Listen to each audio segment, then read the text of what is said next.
So I wanted to make this video today because I wanted to talk about the Roe v. Wade thing. And the reason I wanted to do that is because I wanted to let my girls know that there's no need to stress about this, that it will be resolved, especially in California. That it needs to be resolved for the country is something I agree with. I'm a pro-choice but pro-life person, obviously. I don't think anybody's pro-death. The reason I'm wearing these sunglasses is because I got a little sunburnt the other day riding with your big brother around on the coast. It was really lovely. We did a 20-mile ride down to Encinitas and back, and it was tough, but it was great. So anyway, I want to talk about SCOTUS, Supreme Court of the United States, regarding Roe v. Wade, and the leaked memo or leaked opinion, draft opinion that's making it overturned, the Roe v. Wade decision overturned.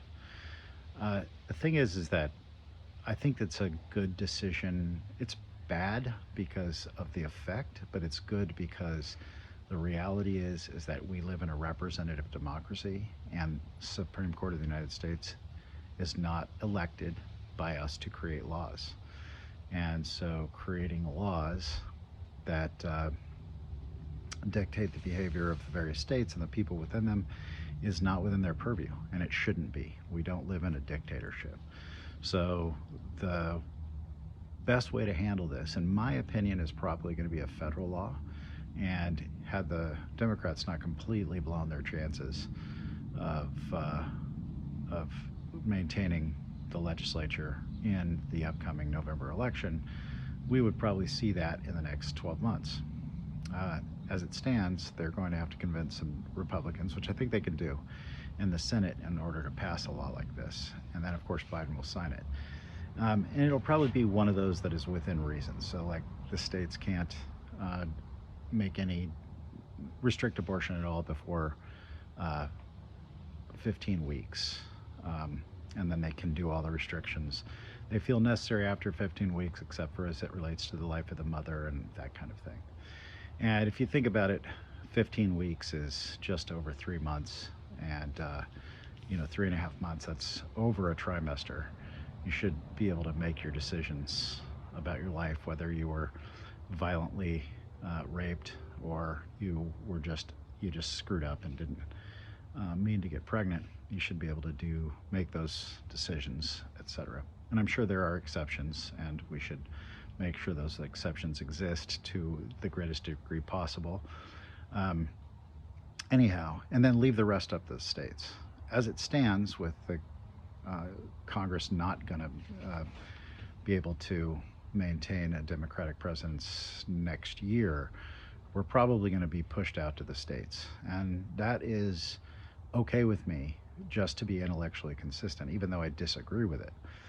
And the reason it is because we live in a representative democracy, as I mentioned, and the reality is that the Supreme Court has nothing to do with being elected. They're appointed, as we know, by the president, and therefore shouldn't make law. But then our legislature, while it is our federal legislature, while it is a representative legislature and we directly vote for our representatives, the fact is that the executive is not elected by the people, it's elected by the states, and who can make it out to Washington to pitch a fit? And unless you have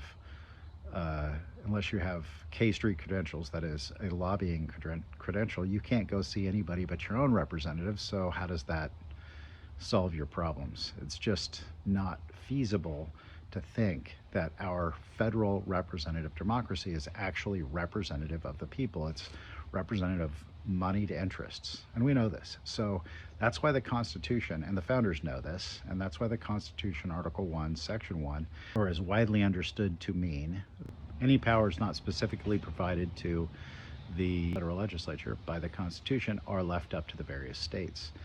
And the reason why this is a good thing, it may seem crazy because it leaves room for inconsistencies, but that's the beauty of the United States. And additionally, at the state level, you can kind of get in a car and go to Sacramento. You don't have to be super rich, and you can bitch at all the legislators, not just the ones that you have lobbying credentials for or are in your district. And also, the executive is directly elected by the people of the United States, one person, one vote, unlike the president, which goes through the Electoral College, as we all probably know by now. As we move on down to the local legislature, we find that not only is the executive directly voted for, but you have the ability to voice your opinion to all of the legislators at each town hall meeting or city hall meeting where they are sitting, and you have time to do that, and you can do that in after dinner on any given afternoon when they are in session. And so there's a lot more control there. So as we look back on these three options, my feeling is that the best option for the most strict laws, etc., be left up to the local legislature, then the state legislature, then the federal legislature, and they shouldn't be messing with us at all at the federal level unless it is explicitly given to them in the Constitution. Now, the way to change the Constitution is to get a 3/5 of all states to vote for a constitutional convention. And then we can amend the Constitution to add abortion rights to the Constitution. Probably not going to happen, but nevertheless, it's something to dream for. All of this being said, the reality on the ground, if it's left up to the states, is states like Mississippi and apparently 11 other states already have trigger laws saying if this is overturned, we're going to stop abortion, we're going to outlaw abortion, etc. And this will take a long time to go through the courts. But you know, the thing about democracy is it's not efficient, but it ultimately gets to the truth most of the time, at least as compared to all other forms of government. So you're going to be fine in California. The poor people in Mississippi are going to suffer for a minute. And what we should do is focus on portability of welfare rather than worrying about what Mississippi's citizens choose to do with their collective bodies. It is a bummer, but we don't live there. We should focus on maintaining the ability for women to choose here, and, you know, frankly, maintaining the ability to have the right to bear arms and the other things that we find in the Constitution that are our inalienable rights. So that's my 2 cents on this Roe v. Wade thing, and I love you all, and I'll talk to you later.